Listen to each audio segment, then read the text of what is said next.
el Bueno, libro. hoy seguimos con la presentación de Duelo y Melancolía, que está a cargo de Graciela Berrauti y Cristina Siemsen. Y bueno, queríamos además contarles que a partir de junio son aranceladas las prácticas, ¿sí? Cada reunión sale 500 pesos. Y bueno, nosotros ponemos en el chat el CBU correspondiente a cada día, así que bueno, ahora van a ver que voy a subir un CBU, así que bueno, con esta información podemos dar lugar al comienzo de la actividad. Que la pasen bien. Bueno, Voy a silenciar a todos y vos te silenciás, Cris.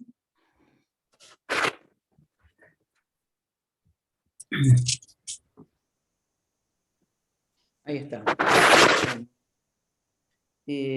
Hola a todos. Antes de comenzar, quisiera hacer un comentario personal, pero compartido por la cosa freudiana, que lamentamos mucho que hayamos tenido que, de alguna manera, retroceder o volver a las reuniones virtuales, ya que las presenciales que pudimos realizar fueron muy fructíferas. Es otro espacio, es el contacto con el otro, otra dimensión en el tiempo y en el espacio. Así que bueno, apenas podamos volver a las reuniones presenciales, eso lo vamos a volver a instalar. Quizás en este tiempo haya que ver reunión por reunión cómo lo podemos instrumentar. Y con respecto a otro tema que también hemos conversado entre nosotros, es que en un tiempo tomábamos una reunión para cada escrito freudiano, y estamos viendo que nos estamos dando licencia de dar las reuniones necesarias para la temática, digamos que sea. Entonces, esta vez, esta es la segunda reunión que tenemos con el escrito de Freud de Duelo y Melancolía, y si bien hemos recorrido la última vez a grandes pantallazos, digamos, el recorrido que hizo Freud hasta llegar a Duelo y Melancolía, pasando por el manuscrito G, en el que la melancolía estaba asociada a una cuestión neuronal. No nos olvidemos que en ese tiempo él estaba escribiendo el proyecto. Después, 2 años más tarde, él ya introduce una cuestión muy importante que son los impulsos hostiles hacia los padres y con deseos de muerte, digamos, como una causa de la melancolía. Este es un paso muy importante desde lo neurológico, ¿no? Como una abstinencia sexual y con esquemas neurológicos a esta idea de los impulsos hostiles hacia los padres. Que ya en la neurosis obsesiva y en la paranoia él había observado, digamos, estas representaciones que volvían, digamos, estos deseos hostiles hacia los padres como representaciones obsesivas o representaciones paranoicas, pero no en las manifestaciones melancólicas. Y también ahí ya en 1895 esboza algo en relación a las identificaciones con el objeto, ¿no? La identificación con el objeto amado, querido, pero también deseándole su muerte, o aquel que falleció. También habíamos hablado la vez pasada sobre el complejo de Edipo que Freud acuñó en 1910, y nos habíamos preguntado sobre la existencia del complejo de Edipo era previo a la conceptualización de Freud sobre el complejo de Edipo, si había complejo de Edipo o no previo a la conceptualización. Era uno de los temas que aparecieron también la vez pasada. Y antes de 1900, Mariela, no se te ve. ¿Estás sin video? Bueno. Y a los demás también, si quieren prender sus videos, se hace un poco más amable, me parece, que no sé, Henry, Antonia, Francisca, Mónica, Mariela, Juan Carlos, bueno. Buenos días a todos. ¿Cómo? Ah, hola. Hola. Es raro, la verdad que me tengo que volver a acostumbrar a la cuestión del video. Bueno, Introducción al narcisismo, también un año antes que escriba Duelo y Melancolía, es una instancia, digamos, donde aparece la instancia crítica, ¿no? Como tema importante respecto de lo que estamos viendo con el duelo y la melancolía. En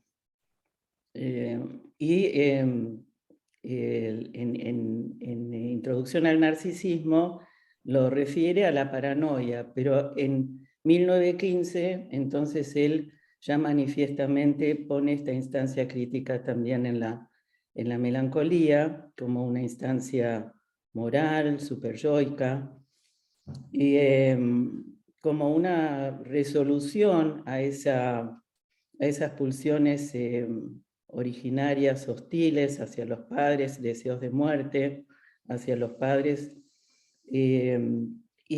Habíamos también empezado a pensar o diferenciar, que está en el escrito, las semejanzas y diferencias con el duelo, y en la neurosis obsesiva y el duelo y en la melancolía, pero también con respecto a las neurosis. En cualquier neurosis hay reproches, ¿no? Y autodenigración, pero lo que no hay en las neurosis y sí en las melancolías es esa degradación del yo, ¿no? Esa rebaja del sentimiento de sí. Eso es algo muy llamativo en la melancolía, por lo cual uno puede hacer un diagnóstico ahí diferencial importante.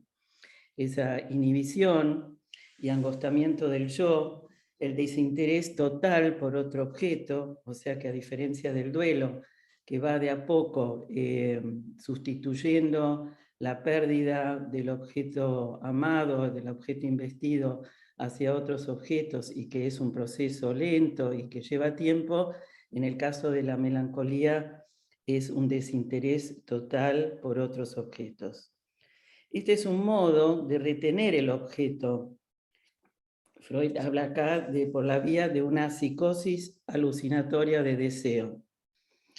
Y también dice que el melancólico sabe a quién pierde, pero no sabe qué es lo que pierde en esa pérdida o en ese objeto que perdió. O sea que es una pérdida de objetos sustraída de toda conciencia. En el duelo, el mundo es el que es pobre y vacío, hasta que lo sustituye por otros objetos. Pero en la melancolía es el yo el que se empobrece y está vacío. De ese modo retiene el objeto, no lo suelta y no puede hacer el duelo. El objeto no desaparece, la persona amada sigue con vida. Nada de la pérdida le es consciente y en ningún otro objeto es de su interés. No hay nuevos objetos de amor.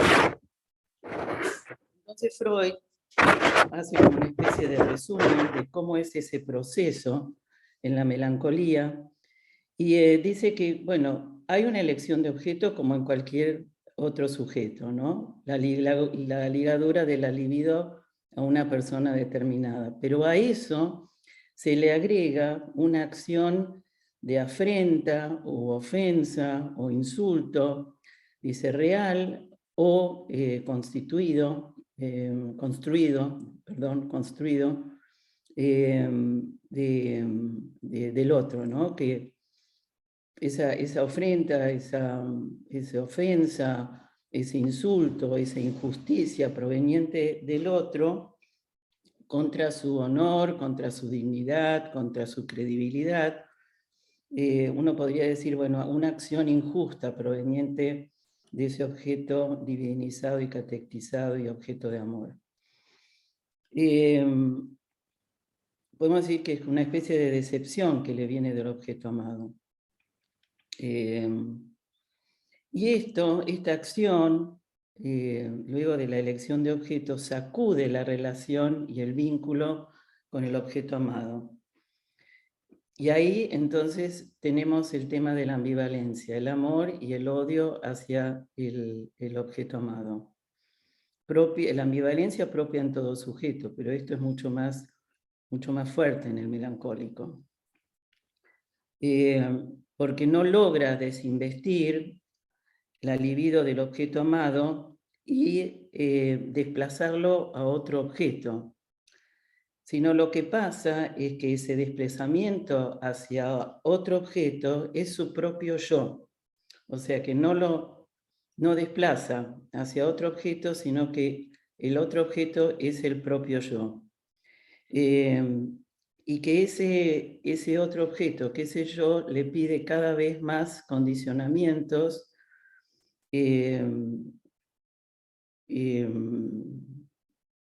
y cada vez más el yo queda empobrecido. Entonces ahí tenemos el tema de la identificación del yo con el objeto perdido, que es también un tema que habíamos tomado la vez pasada, y la frase tan conocida de Freud, que la sombra del objeto recae sobre el yo.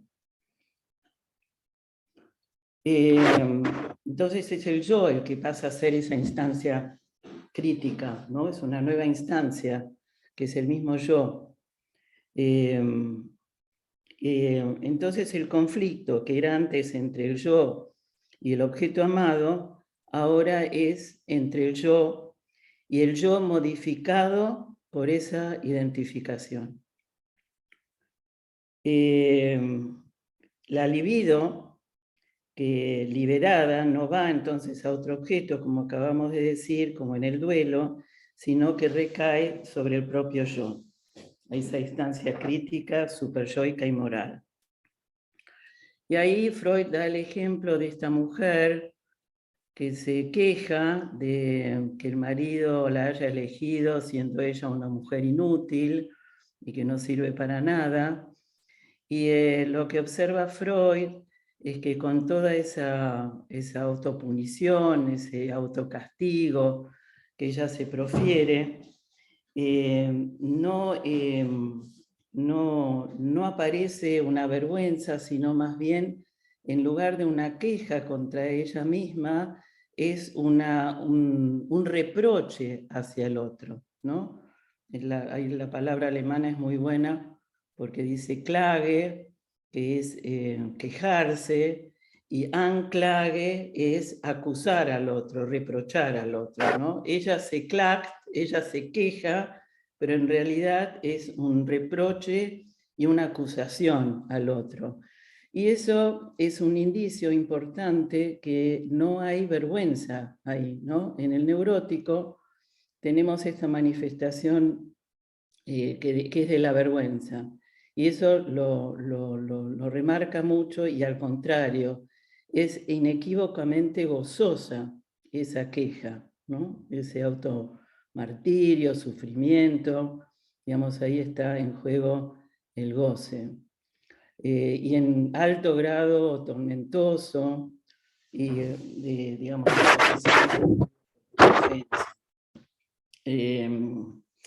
bueno, acá en el texto de Duelo y Melancolía hay una introducción bastante importante que le da pie, me parece, a Freud para seguir pensando, porque él dice que la elección de objeto se realiza sobre la base de la elección narcisística, de tal modo que ante la dificultad o tropiezo del sujeto con el objeto amado, la libido pueda regresar al narcisismo.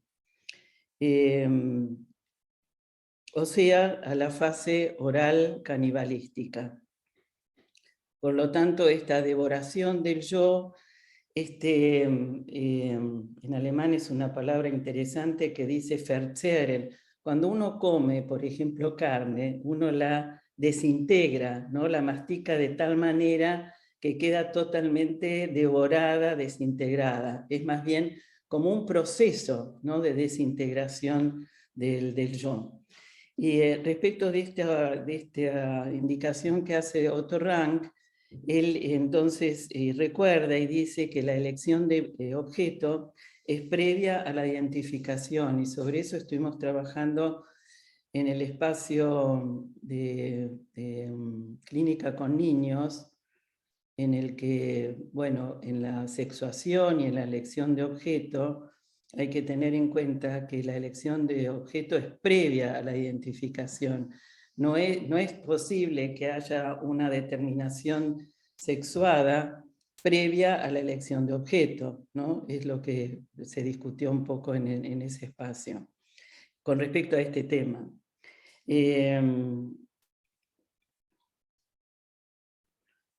Bueno, a ver, ¿qué más? Bueno, la primera forma ambivalente de la identificación narcisística con el objeto hace posible que la carga erótica o libidinal no se abandone, esto ya lo dije, ¿no? El amor-odio al objeto es sustituido por una identificación. Incorpora al objeto, ahora en el yo, y lo devora, lo desintegra. Y es la observación que había hecho Abraham también cuando en el borrador, en 1915, que se lo manda a Abraham, Freud dice que la melancolía está en relación a la oralidad, a la fase oral, ¿no? Esto lo había ya introducido de alguna manera Abraham. Entonces, la investidura de objeto es reemplazada por una identificación. Y ahora, para ir terminando y darle la palabra a Graciela, que va a seguir con las puntuaciones, quería comentar que es muy fuerte lo que dice Freud acá en este texto, que esta cuestión sádica, el odio hacia la propia persona y la autopunición y esta ambivalencia, revela de alguna manera el enigma de la inclinación de estos sujetos al suicidio, que es toda una cuestión clínica importante. Yo estoy justamente atravesando con una paciente estos intentos de suicidios en su hija, bueno, una dificultad muy dura. Y lo que dice Freud, que la melancolía en ese sentido se vuelve muy interesante y puntos explosivos peligrosa, ¿no? Digamos, como una advertencia que bueno, hay que tener una oreja muy aguda en estos casos, especialmente en los días de hoy con adolescentes, ¿no? Me parece. Bueno, gracias por escucharnos y Graciela.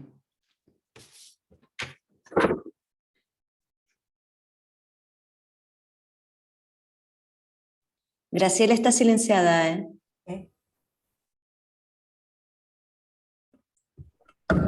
Bueno, buen día. Gracias, Cristina, y gracias a todos los presentes virtuales hoy. Voy a puntuar algunas cosas que quedamos, Cristina, que las tomaba yo, pero algunas de las que ella dijo me interesa como subrayarlas de nuevo. Particularmente esto que planteó bien de entrada, bien desde el principio, ubica Cristina, que hay una inscripción, diría, de lo que es del orden del duelo y de la melancolía en el complejo de Edipo, en términos de la hostilidad a los padres, lo que podríamos ubicar como el fantasma del asesinato del padre, y el sentimiento inconsciente de culpa, ¿no? Esto que nos ha dado bastante trabajo, ubicar un sentimiento que fuera inconsciente. Pero bueno, me parece que esto es como la plataforma para poder situar tanto el duelo como la melancolía. Se podría decir lo que en el duelo se tramita de forma preconsciente-consciente, en este sentido. La melancolía ocurre de modo inconsciente. Este es un modo de clasificarlo, si se quiere, pero lo que podemos ver a lo largo del texto y en la clínica misma es que podríamos decir que hay un continuo, ¿no?, entre el duelo y la melancolía, donde puede ocurrir que de repente algo deje de ser duelo y se transforme en melancolía. Esta ruptura, digamos, es como, me parece, la ruptura de un proceso, que es el proceso llamado normal del duelo, que es lo que Freud ubica como una labor, un trabajo, ¿no? O sea, hay un trabajo del duelo en el cual el sujeto se va desprendiendo de las cargas libidinales que lo ligaban al objeto perdido. Hay un trabajo de desplazamiento de esas cargas libidinales hacia otros objetos. Esto lleva tiempo, ¿no? Sabemos que esto se caracteriza porque hay un tiempo, hay un comienzo y un final. Bueno, esto no ocurre en la melancolía. Se diría que no hay comienzo ni final, no hay ese tiempo de trabajo, sino que queda como cristalizada la ligadura libidinal al objeto. Y se podría decir que mientras estamos en la melancolía, en ese estado, el objeto no está perdido. El objeto, como decía Cristina, permanece psíquicamente vivo, psíquicamente presente. Y en este sentido es como, se podría decir que hay un orden de fijación, como que hay un proceso de desplazamiento, de metaforización, o llevado a las conceptualizaciones de Freud en el proyecto, en la carta 52 se podría decir, no están ocurriendo las traducciones, las transcripciones, las transliteraciones de las representaciones psíquicas. Y por eso la melancolía se presenta con ese carácter de inamovible e incurable, ¿no? Se podría decir que el trabajo que sí ocurre en el duelo y no en la melancolía es lo que sería el pasaje de que lo perdido se inscriba como falta en el orden psíquico.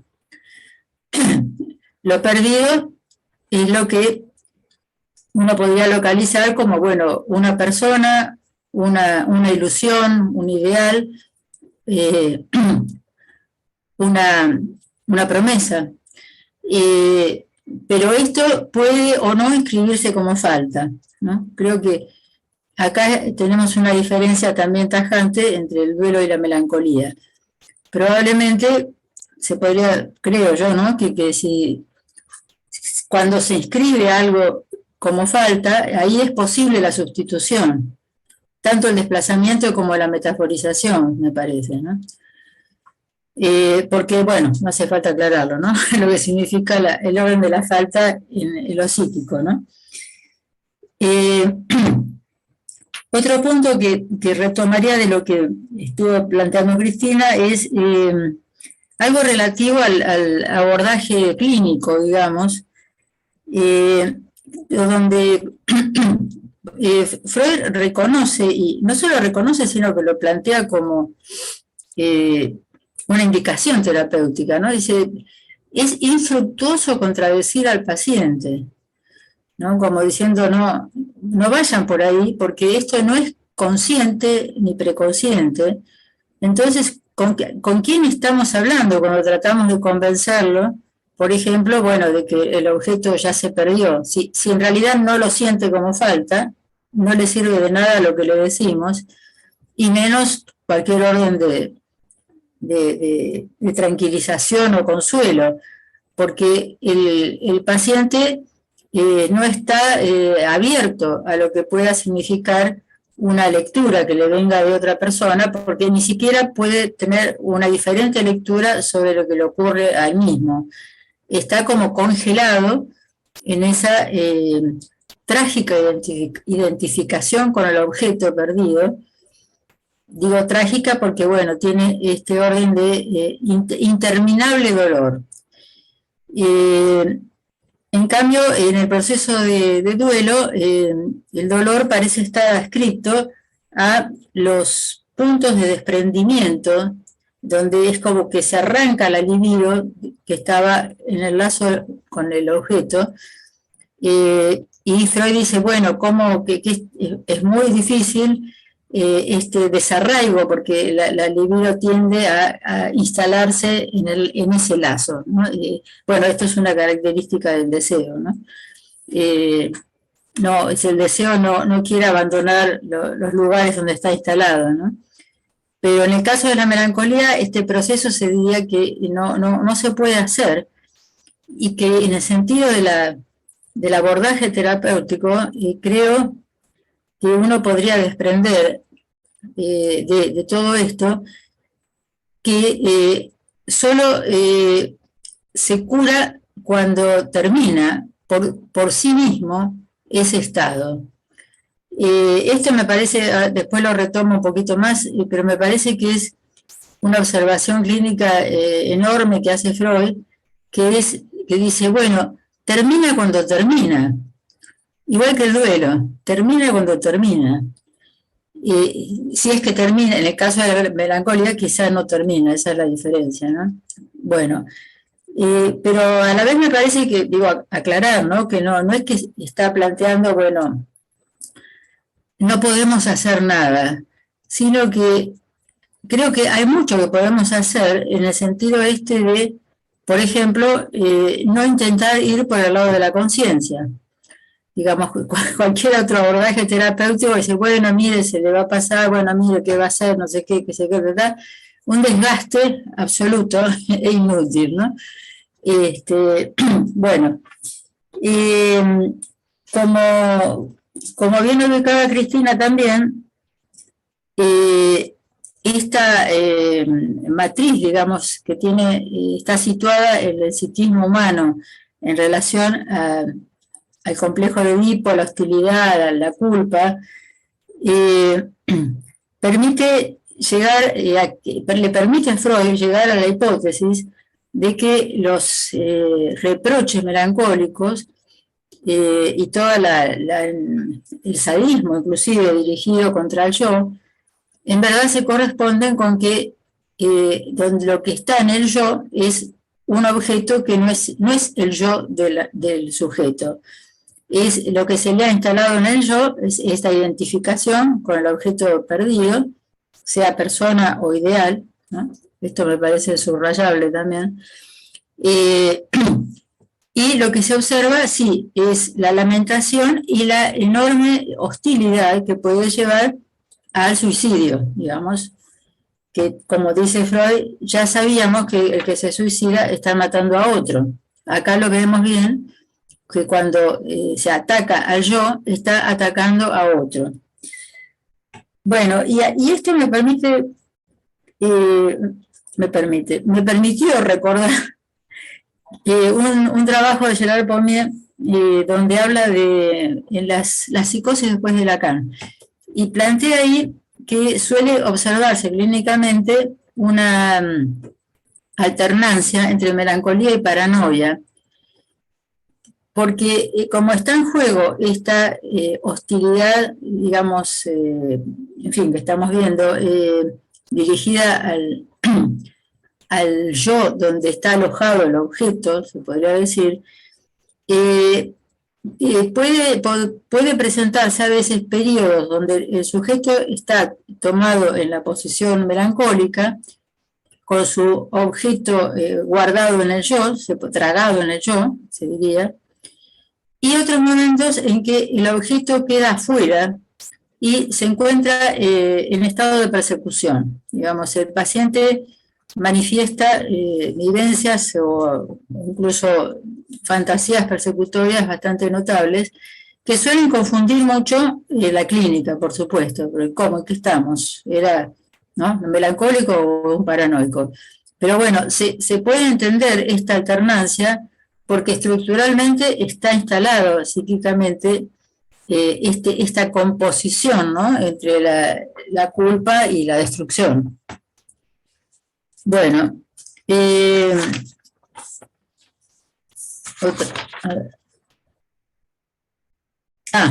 respecto a este asunto de no contradecir al paciente, cuando se refiere a sí mismo, cuando ataca a su yo,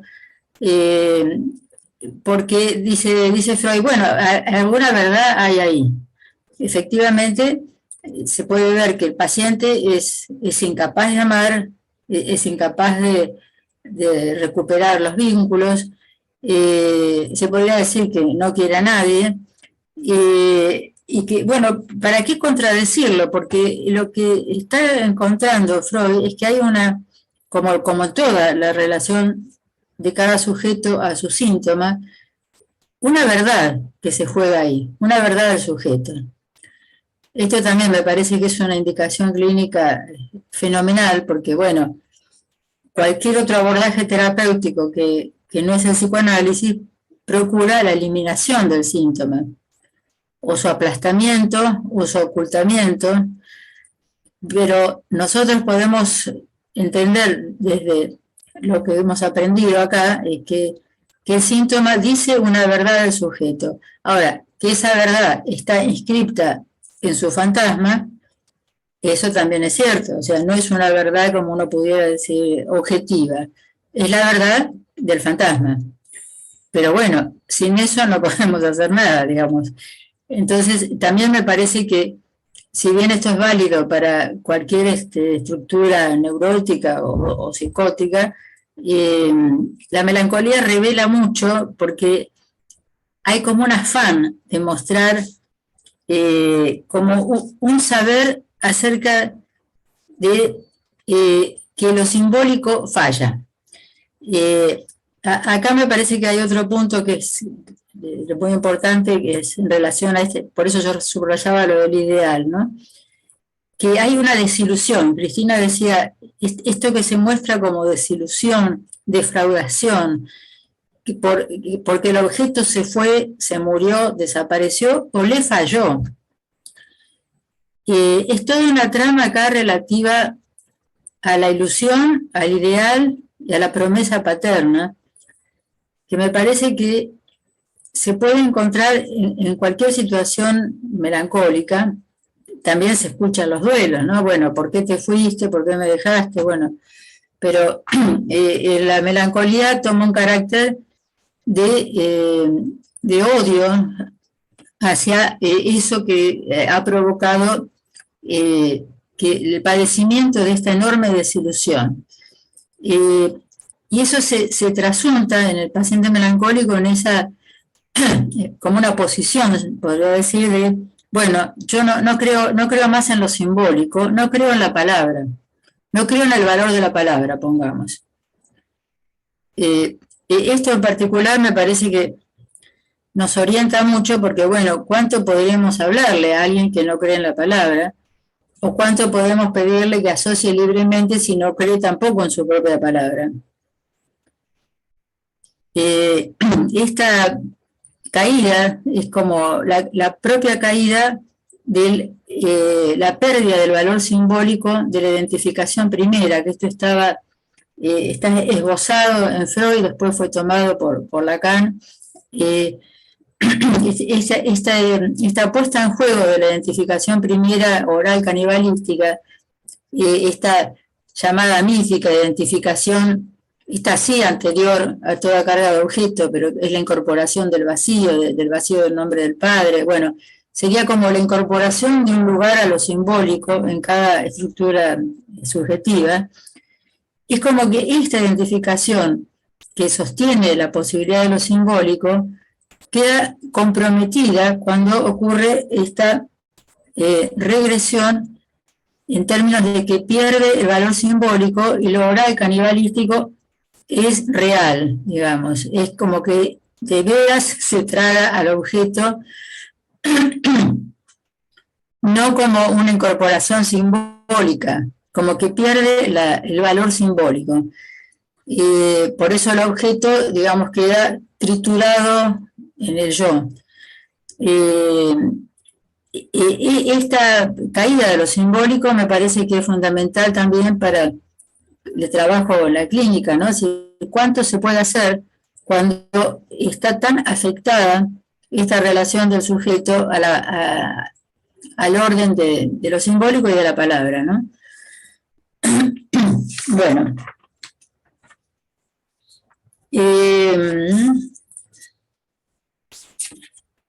Lo del insomnio, que lo mencionó Cristina también, tan característico de la melancolía, Freud dice, bueno, es lo que ocurre como el dolor melancólico opera como una herida abierta que atrae las cargas libidinales. Entonces, se instala el insomnio porque el sujeto, perdón, el sujeto no puede entregarse al deseo de dormir. Acá también hay algo que, en fin, sería tarea para mucho, para cualquier momento en que pasemos por ahí, ¿no? Digamos, esto de que Freud ha entendido que ha ubicado, mejor dicho, al dormir como un deseo. Lo saca del orden animal y lo ubica como un deseo. Bueno, este deseo de dormir, que bueno, tiene que ver con con ese retiro que describe en algunos otros artículos, no puede operar porque esta atracción libidinal hacia ese complejo donde se está tratando del hostigamiento salvaje del yo, digamos, por el objeto incorporado de esta manera no simbólica, digamos. Es curioso al decirlo esto porque, bueno, ¿de qué incorporación estamos hablando? Porque obviamente no es que alguien se come efectivamente al objeto perdido, pero en su vivencia psíquica sí parece ser que fuera como que ya no está metaforizado, digamos que esta incorporación no está metaforizada, y entonces la destrucción operada sobre el objeto para el analizante, Dios quisiera analizante, para el paciente se diría que tiene una vivencia de algo real que está ocurriendo inconscientemente. Bueno, bien, me estoy apurando un poquito. Se pregunta Freud, avanzando, bueno, ya estamos en las últimas partes, ¿no? Dice, la pérdida del yo, es decir, esta degradación del yo que está ocurriendo, ¿no alcanzaría por sí sola para justificar la melancolía?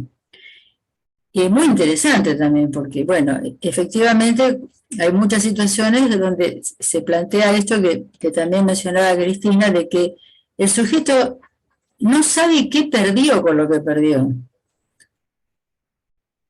Y entonces también podemos entender la complejidad, la profundidad de esta lectura, porque si no, digamos, cualquier otra aproximación silvestre, diría, se conforma con localizar, bueno, ¿dónde está lo perdido? Ah, está acá, listo, ya está. O le insiste, digamos, a un sujeto en ¿por qué se siente mal si no perdió nada? ¿Por qué se siente tan desgraciado si no ha perdido nada? Y sin embargo, digamos, en su procesamiento inconsciente, la pérdida ha ocurrido. Y ha ocurrido y con esta característica de que no se inscribe como falta, es decir, que creo que el problema es ese, ¿no? Que en tanto no se inscribe como falta, no puede ser, se podría decir, no entra en este encadenamiento de las asociaciones, podríamos decir, queda fijado. Freud decía que el mayor problema el que produce patología psíquica es la fijación. La fijación es cuando nosotros más lacanianamente podemos decir, bueno, hay significantes que quedan congelados, los significantes de lo traumático, los que llamamos traumáticos por eso, ¿no? Y que impiden que haya nuevas lecturas de lo ocurrido, ¿no? Eso que Freud decía, transcripciones, traducciones, y que tiene que ver con lo que hacemos en nuestro trabajo, ¿no? Que digamos, en el proceso de un análisis se efectúan nuevas lecturas, nuevas escrituras, y esto hace que los síntomas tengan una posibilidad de metaforización, desplazamiento, y particularmente que las fijaciones efectivamente, por ejemplo, pasan de inhibición a síntomas, porque acá también se pregunta Freud, ¿lo del melancólico es inhibición o es síntoma? ¿No? Me parece que está abierto este planteo. Del lado de la inhibición, yo creo que tenemos para ubicar esto de los deseos edípicos entre la ambivalencia, ¿no? El amor y el odio. Si ponemos en este lado de la inhibición el amor y el odio, tenemos dos deseos contradictorios de la misma intensidad, ¿no? Con lo cual queda ahí fijado el tema. Un deseo contrario al otro se instala ahí y esto impediría la formación de síntomas. Del lado del síntoma podemos pensar esto que también la genialidad de Freud reconoce como que hay una satisfacción que transmite el paciente respecto a toda esa hostilidad enorme que destina al objeto alojado en su yo. Y por eso dice Freud, ahora entiendo que no tenga pudor, no tenga vergüenza en hablar tan mal de sí mismo. Claro, es en realidad una satisfacción, está atacando al otro alojado en él, ¿no? Bueno, voy terminando. El tema de la manía, otra gran observación, digamos, ¿no? Que Freud observa, no en todos los casos, pero sí en algunos. Este pasaje, también acá vemos una alternancia similar a la de melancolía, paranoia, pero acá es más intrínseca, digamos, a este movimiento relativo al yo, ¿no? Donde cuando el paciente está identificado, cuando el objeto está alojado, digamos, en el yo, encontramos todo el orden de los reproches, y cuando es desalojado de ahí, se libera, digamos, se libera del objeto, porque mientras está en la posición de hostilidad y destrucción del yo, está como tomado en el objeto, incluso dice Freud, está tan tomado como de otra manera en el enamoramiento. Es extraordinario. Esto es el melancólico está agarrado, dependiendo, esclavizado al objeto, algo así, aunque no usa esta palabra, como el enamorado está esclavizado al objeto amoroso. En los momentos en que se produce algo por lo cual se libera de esta esclavitud, ocurre la manía. Es una extraordinaria recuperación libidinal en ese momento, que produce esa elación que conocemos como manía y que en otras situaciones podríamos relacionar con lo que Lacan después conceptualizó como la locura, como infatuación yoica. Ese es un cuadro que, bueno, conocemos que fabricó su clasificación Lacan, que no sé cuánto pueda corresponderse a situaciones melancólicas, pero sí Lacan en realidad lo ubicó como relativo a una patología yoica, en el sentido de este agrandamiento del yo. Bueno, descriptivamente coincide con la manía, aunque sea de distinta conceptualización su cuadro, ¿no? Bueno, sí, ahora al decir esto pensaba que nuevamente, ¿no? Dejaría la pregunta para terminar. ¿Qué hay de estructural en la melancolía? Una. ¿Qué hay, digo, por la relación con el duelo y la pérdida? Si podemos catalogarlo como estructura clínica, o si tiene este modo de presentificación como un estado.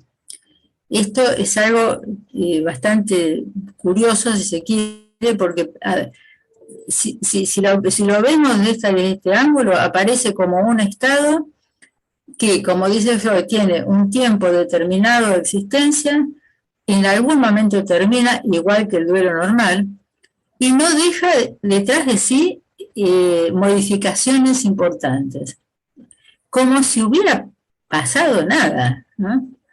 Bueno, me parece casi como una intriga policial eso, ¿no? Bueno, los invito a que sigamos conversando. Muchas gracias, la verdad que Cristina y Graciela es impresionante, ¿no? Todo esto que han desplegado, y es tan clínico, ¿no? Todo esto. Yo nada, pensaba mientras ustedes daban todas estas, todos estos conceptos, que lo veía tan claro, ¿no? En lo clínico, y esto transferencial, que tan propio de la fase oral, ¿no? Que hay como una demanda tan fuerte en el espacio ahí clínico, ¿no? Hacia el analista. Pero bueno, ahí está Marta, después Osvaldo, Marité, Luz, Cristina y Celia. ¿Está bien? Bueno, arrancamos con Marta. Ah, Ingrid también. Voy a anotar entonces. Comienza Marta, desiniciate Marta y arrancás. Bueno, digo, interesantísimo.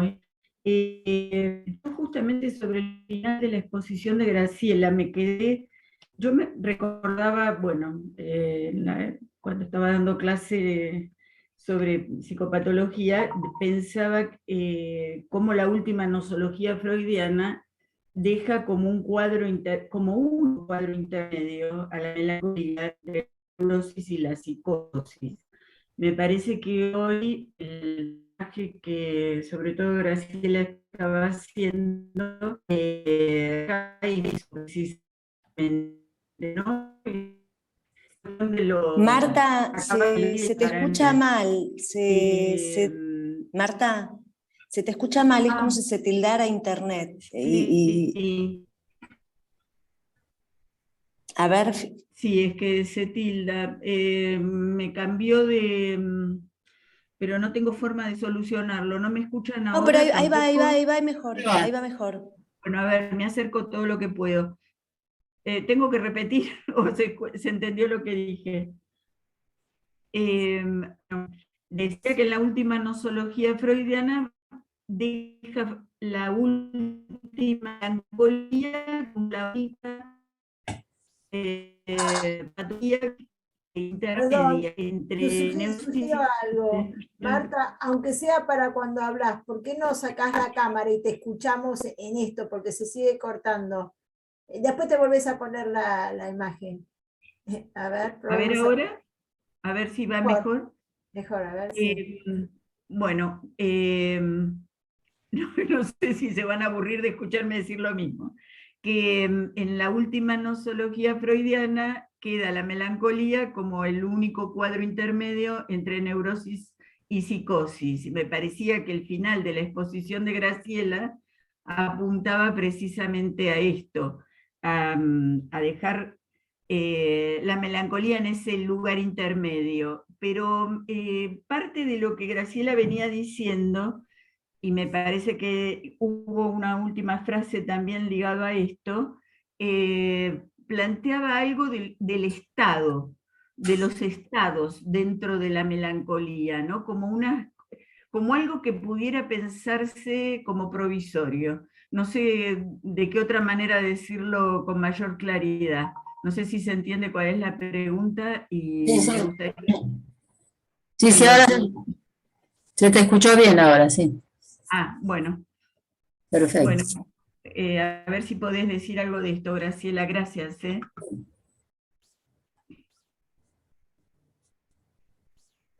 Graciela, ¿preferís que siga habiendo algunas preguntas? Bueno, entonces hay muchas manos levantadas, así que bueno, seguimos con Osvaldo y Marité, Luz, bueno, Cristina, bueno.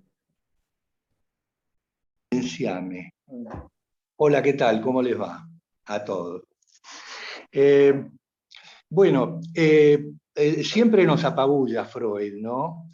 Y realmente las compañeras de la cosa freudiana también, porque realmente nos han llevado a un tema, digamos, me parece con una fuerza y una profundidad, como la fuerza y la profundidad que este cuadro tiene. Yo les quiero plantear, para el caso en mi vida de psiquiatra, digamos, ¿no? Nunca me voy a olvidar de una mujer que, estando internada en una clínica, se había cortado las venas del antebrazo. La cuestión es que esta mujer tenía que ser contenida físicamente en su cama, porque realmente no quería volverlo a hacer después de haberla suturado. A tal punto lo quiso hacer que en determinado momento llegó a colgarse de una araña o de un artefacto eléctrico, rompió el artefacto y con los vidrios se cortó de nuevo. En determinado momento se la volvió a coser y pudo, mordiéndose el antebrazo, arrancarse todo. Y bueno, este es un poco lo que es para mí la melancolía vera, la melancolía vera, que es este estado, diríamos. Yo creo que es cierto esta palabra que me parece muy importante que trajo Graciela, porque realmente es un estado, es una cuestión en donde este existente, yo diría, este existente, porque existe como cualquiera de nosotros, existente lenguajero como cualquiera de nosotros, está en un estado en donde nada de lo que hace en ese estado, nada de lo que hace tiene que ver con el sujeto del deseo inconsciente, que tiene que ver con el métier nuestro como analistas. Lo digo así porque realmente me parece que es la fuerza de esta cuestión. Este punto es el que figura para mí como incurable. Esto es lo incurable. Es decir, incurable en el sentido que, como decíamos, se planteaba, ¿no? Es cierto, no se puede actuar sobre alguien, porque es existente como yo, que está funcionando en un nivel, en el punto en donde lo que hace no tiene nada que ver con el básico amor, lo digo así, amor al lenguaje que a los neuróticos nos hace, digamos. Es decir, hay una cuestión acá de amor al lenguaje que tiene que ver con la primera identificación, esa oral canibalística, de algo que tiene que, y esto lo nombra Freud, de algo que tiene que ver con el amor al del padre. Amor al padre y esperado de él. Amor al padre. En ese sentido, creo que es cierto que este existente, digamos, porque no quiero decir sujeto, porque para mí sujeto tiene que ver con el sujeto del deseo inconsciente, es decir, este existente está ubicado en una cuestión en donde no puede salir de ese goce inicial, que tuvo que ver con la salida de, digamos, del vacío ardiente,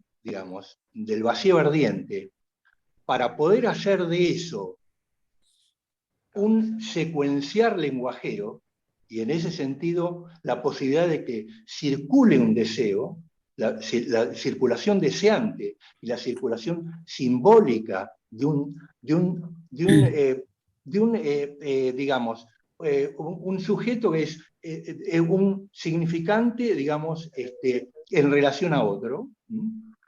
Este hombre no está en esa situación. Está absolutamente compelido tomado por ese goce inicial al cual él está identificado.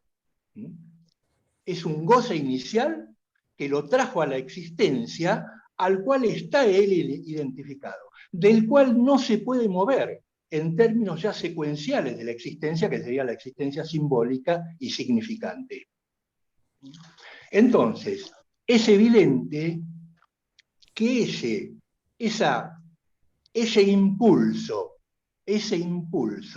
que él tiene de tirarse por el balcón es el mayor goce al cual él quiere, digamos, consolidar en ese momento con ese acto. Lo mismo es la sobredosis, ¿no? La subida, ¿no? Es decir, es evidente que ahí no hay alguien capaz de ser atraído y, digamos, de alguna manera trabajado por la palabra, porque Minga, él con la palabra no tiene nada que ver. Y en ese sentido, con las palabras de otro, mucho menos, pero muchísimo menos. Es en este punto en donde, bueno, uno no puede reavivar, porque realmente no lo puedo reavivar, pero donde uno, como psiquiatra en su momento, se podía llegar a enloquecer con el electroshock. ¿Por qué? Porque el electroshock quería darle un palazo eléctrico a ese tipo en la cabeza para ver si sale de esa situación.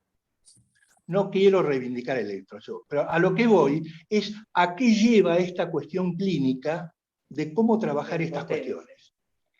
Yo una sola cosita, que para mí había una diferencia entre lo que sería este estado permanente, irreductible, que hace a la melancolía vera, que es incurable, de lo que podríamos ubicar como la melancolización, que sería, por ahí en muchos cuadros, por ahí en algunas histerias, es bastante común, cierta cuestión regresiva a fijaciones orales que llevan a puntos, digamos, que se describirían como depresiones, que tienen estas presentaciones, y que esas me parece sí concluyen sin dejar una marca tan importante. Nada más. Gracias. Bueno, Luz, ¿seguís Sí, vos? bueno, sí, muy interesante, la verdad, les agradezco mucho cómo nos hacen pensar y es cierto cómo nos recorre la clínica.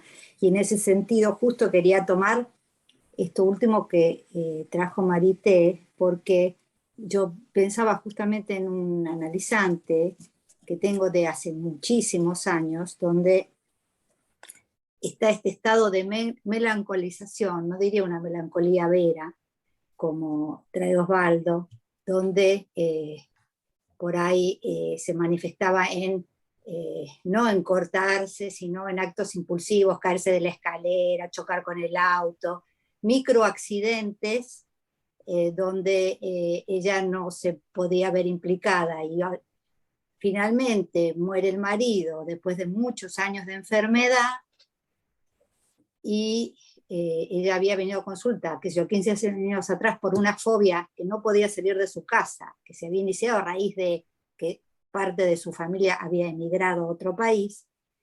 Y está esta cuestión de que hablaba Graciela, ¿no? De la inhibición, cómo pensamos la fobia en relación a los estados melancólicos, sin ser una melancolía vera, como parte de las manifestaciones clínicas, y donde hay mucha dificultad en relación a lo simbólico, porque son analizantes donde no se me ocurre, como que no conecta A con B, muchos años de trabajo, y por ejemplo en esta situación en particular se va a mudar de su casa porque le entraron a robar, y se descalabra toda la familia porque muchos viven afuera y la casa está a nombre de los 3 hijos, y uno de los que tiene que venir a firmar se identifica con la madre en el síntoma de la inhibición. Es un chico joven que ahora no puede salir de su casa ni para ir a la escribanía a firmar, como ya le había ocurrido a la madre. Entonces hay algo que recorre, que hace síntoma, ¿no?, del orden de la inhibición, pero de la inhibición total, de la fobia, no se puede mover, que también le pasaba a la madre, y hay algo de esto como que son gradientes en las presentaciones clínicas que nos hace pensar en la cuestión de la melancolía y del duelo, y que hay un interjuego que no todo es exactamente melancolía vera, pero hay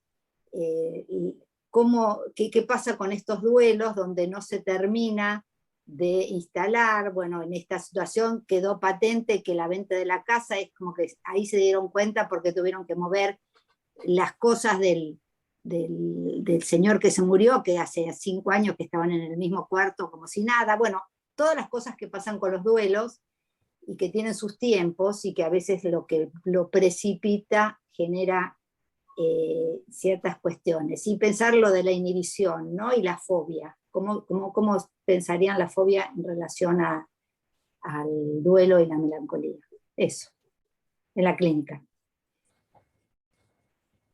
Bien. Cristina, ¿querés seguir vos? Y Graciela, no sé, quieren aportar algo, después seguirían las preguntas, o seguimos con las preguntas. Sí, en realidad quiero comentar algo que dijo Graciela, que empieza a abrir una serie de cuestiones para mí sumamente interesantes. Es que ella dice, bueno, es como que la pérdida no se inscribe como falta, ¿no? Entonces, la imposibilidad de la metaforización, la imposibilidad de lo simbólico. A mí, digamos, en las presentaciones siempre está este segundo momento de todo lo que uno vuelve sobre el tema y aprende con H. Y me hizo, digamos, uno tiene la lectura de Lacan encima, pero cuando lee a Freud, a veces uno hace una cierra en Freud y no se va un poco más allá con todo lo que uno fue aprendiendo. Y esta intervención de Graciela me parece fundamental, digamos, como que lo que no se llega a inscribir es en realidad la falta. Entonces, no hay posibilidad de simbólico, no hay posibilidad de metaforizar, no hay posibilidad que se escuche la palabra. Entonces, ¿cómo intervenir? Y otra cuestión, digamos, tomando solamente lo freudiano, esta transformación de la queja a la acusación, digamos, y ahí no se puede intervenir cuando en la transferencia esto es posible, digamos. Si en la transferencia algo de esa queja recae sobre el analista, ¿no? Si ahí la escucha no puede ser, digamos, como que esa transferencia puesta en el analista, digamos, ese objeto que uno tiene de queja y que no le cree y no le sirve la palabra y nada le sirve, si algo ahí uno puede intervenir de alguna manera, digamos, cómo instalar, cómo hacer inscripción de esa falta, ¿no?, en la clínica, por lo que se hace tan difícil.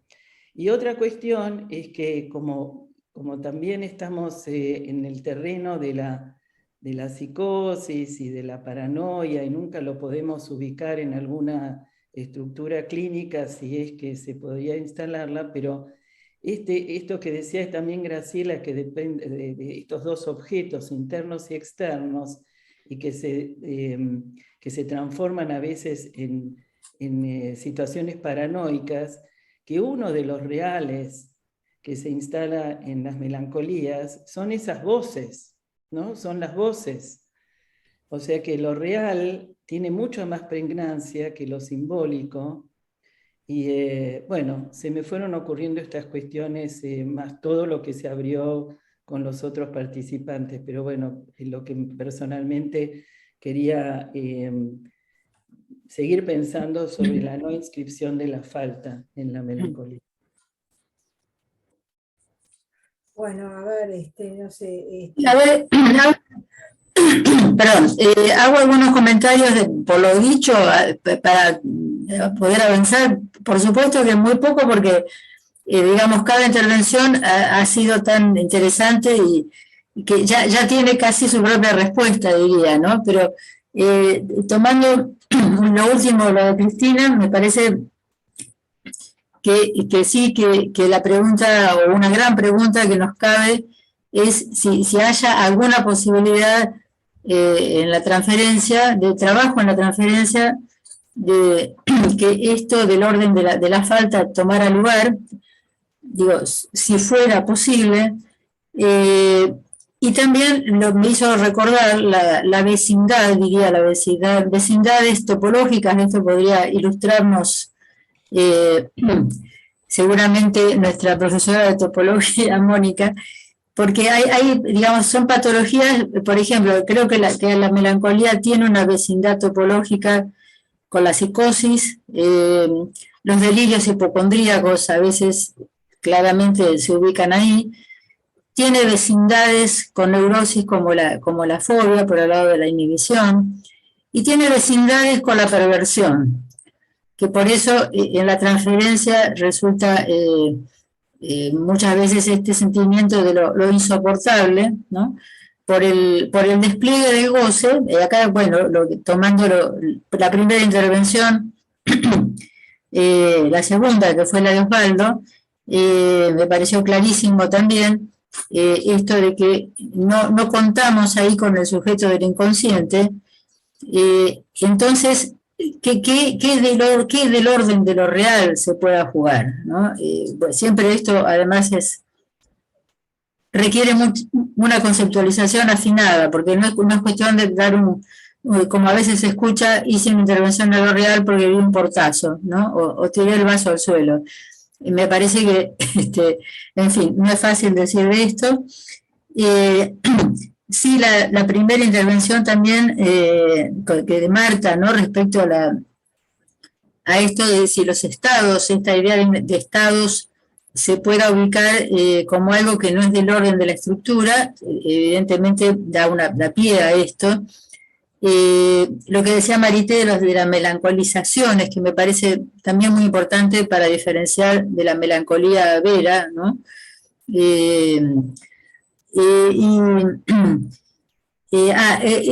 Esta relación con el lenguaje. Bueno, si es que quizá podamos pensar para operar clínicamente, ahí sí pensarlo por el lado de la psicosis en cuanto a las diferentes formas de destitución de la palabra, ¿no? o del orden de la forclusión, sin que por eso ubiquemos decididamente la melancolía como estructura psicótica. Me parece que, digamos, yo me inclinaría más a pensarlo sí para el abordaje clínico, pero no en la conceptualización de la trama, digamos, como diríamos, fantasmática y sintomática que la sostiene, ¿no?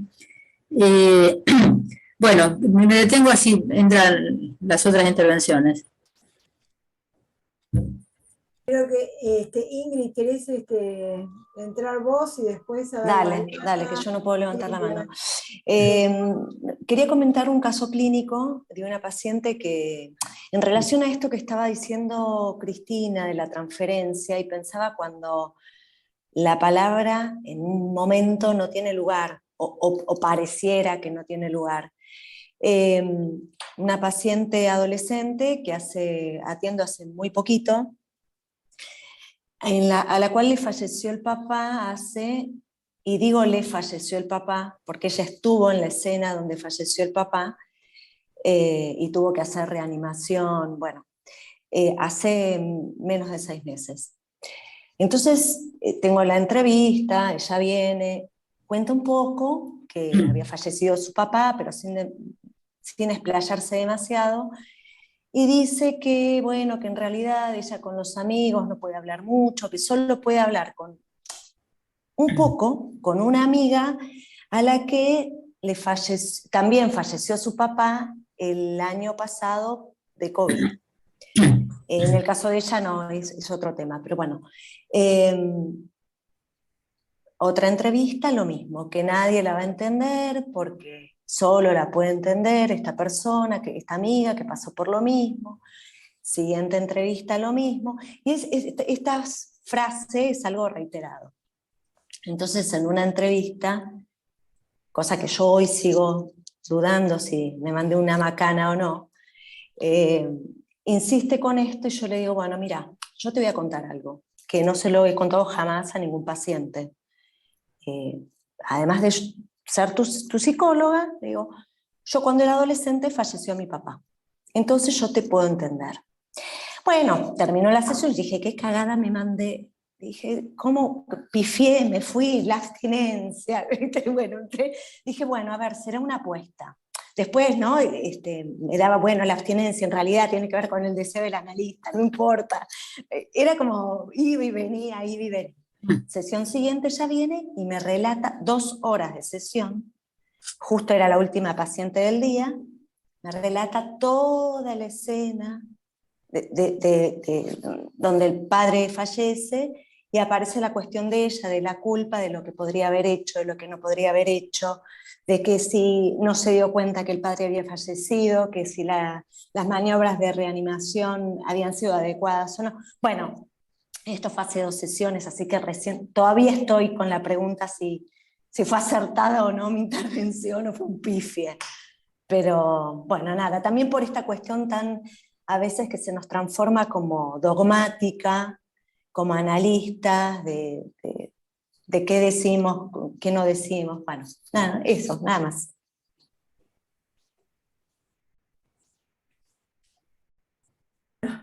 Me quedé pensando, Mariana, Estela después. Justo. Buenísimo, buenísimo lo que trajiste, Ingrid, porque es la gran pregunta de la posición del analista, ¿no? Me pareció excelente lo que trajiste, Ingrid, y te agradezco tu valentía.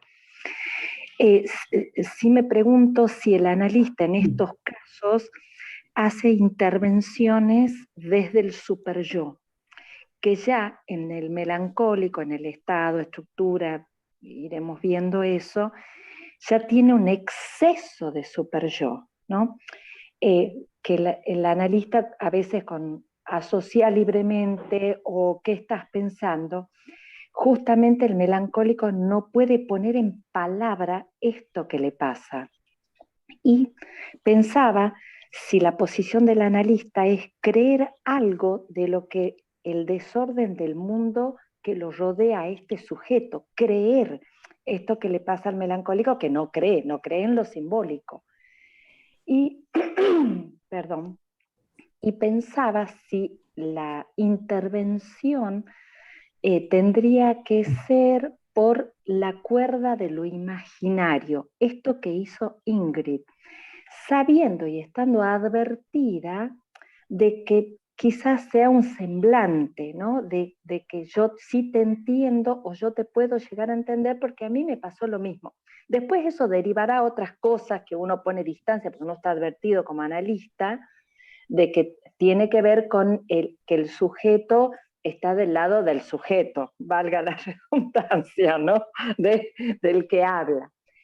Bueno, todas estas cosas. Y pensaba en relación a, esto es de otro orden, si el suicidio no viene en la manía, no en la melancolía, ¿no?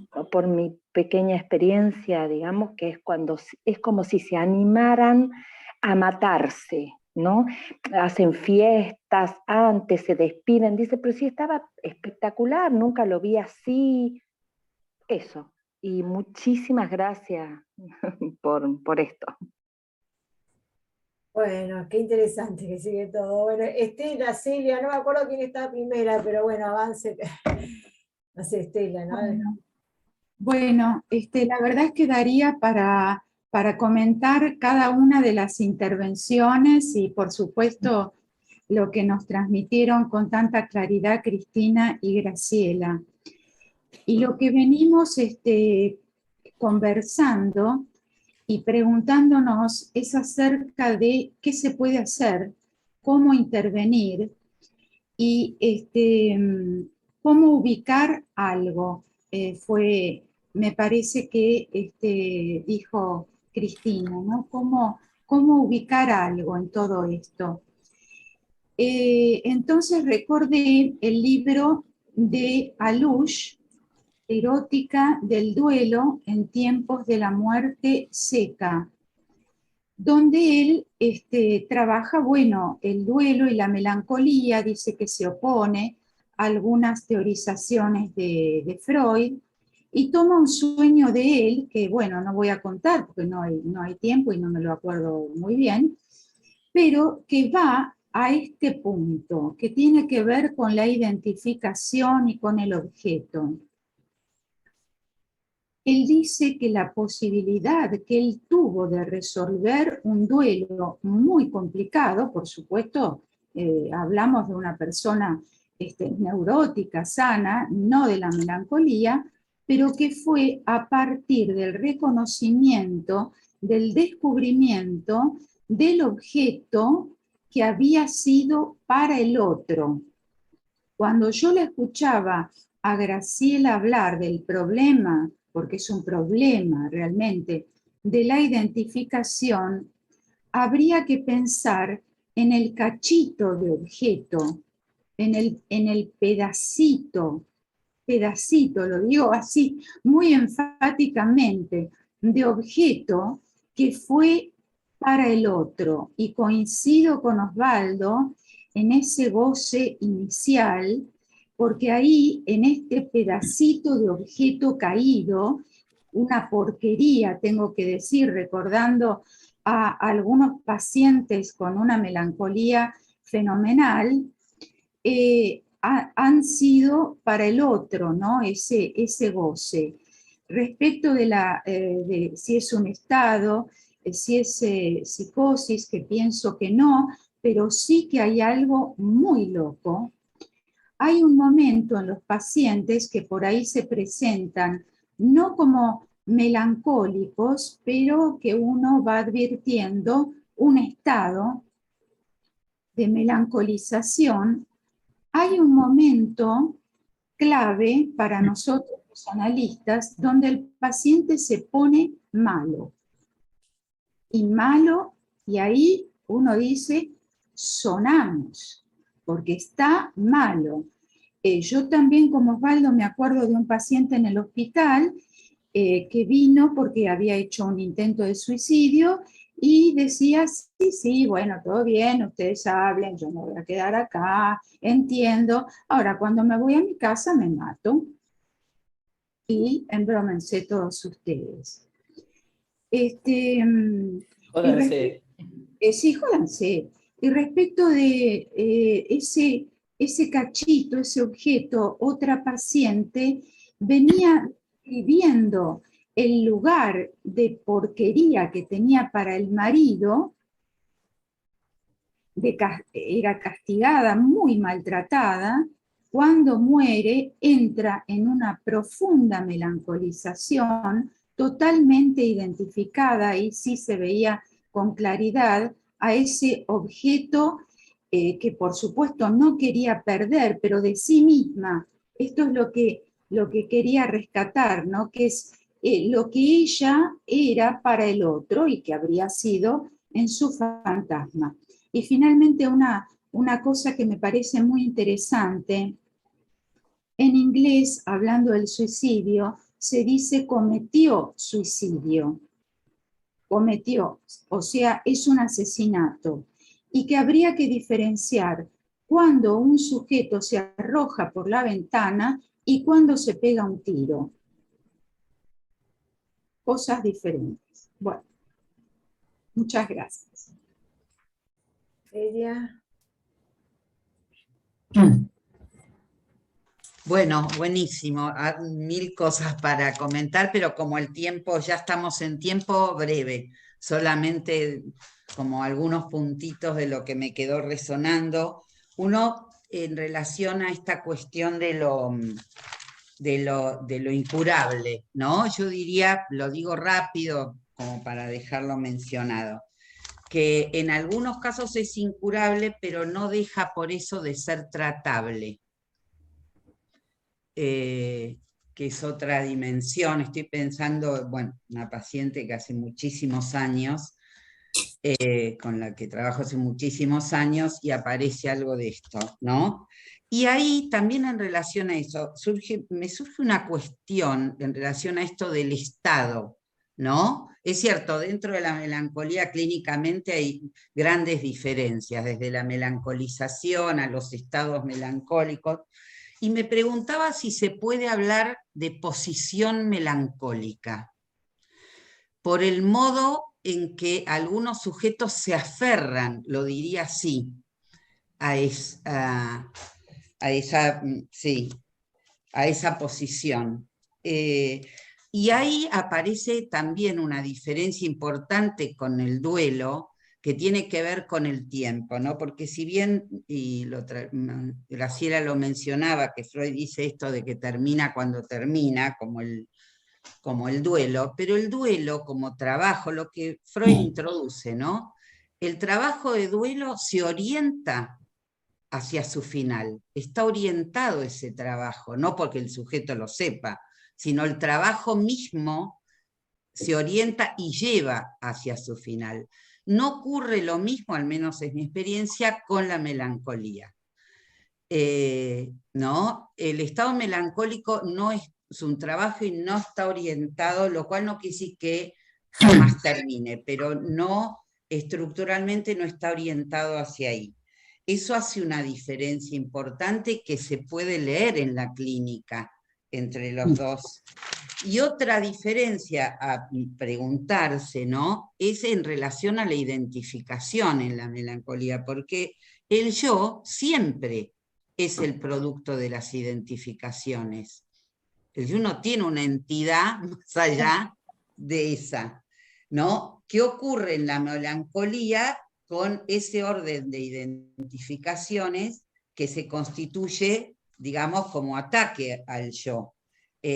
Freud dice algo ahí, dice que ubica diferencia entre esas identificaciones previas a toda relación de objeto, por ejemplo la identificación al padre, que es anterior a toda relación de objeto, a cuando hay, digamos, un retorno o una vía regrediente de la relación de objeto a la identificación, ¿no? Que ahí es donde el objeto en el yo toma esa dimensión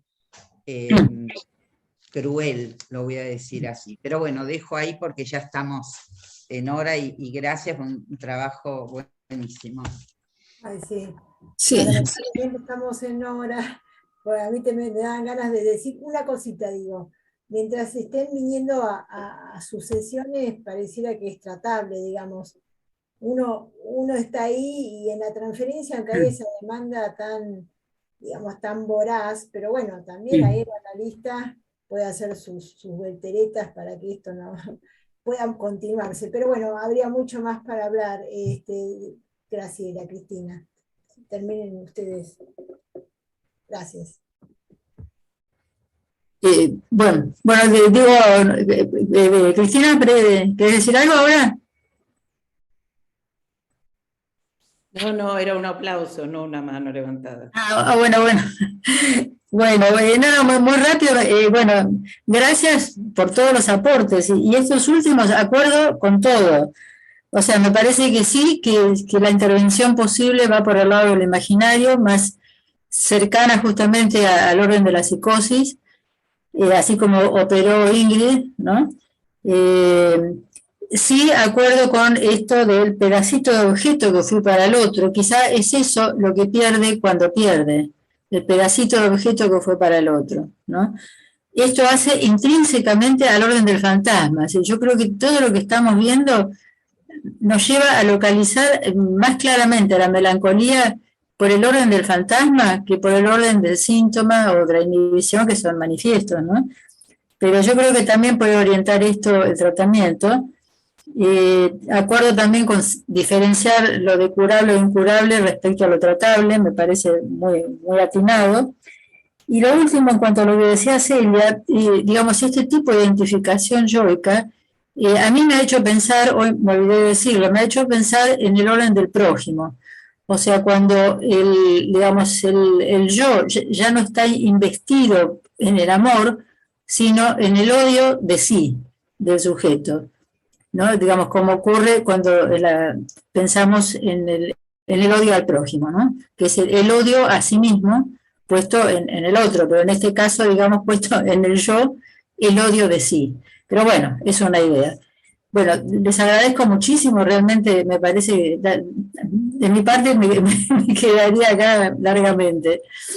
Bueno. Yo también me quiero despedir, y con respecto a lo último de que dijo Celia de lo incurable, y si es incurable entonces habría que abandonar el tratamiento, sino que es tratable, que de alguna manera si el paciente viene y sigue viniendo hay un lugar en el otro, y eso no es poca cosa. Claro. Y bueno, muchas gracias, fue muy auspicioso, uno aprende un montón cada vez. Muchas gracias. Gracias. Gracias.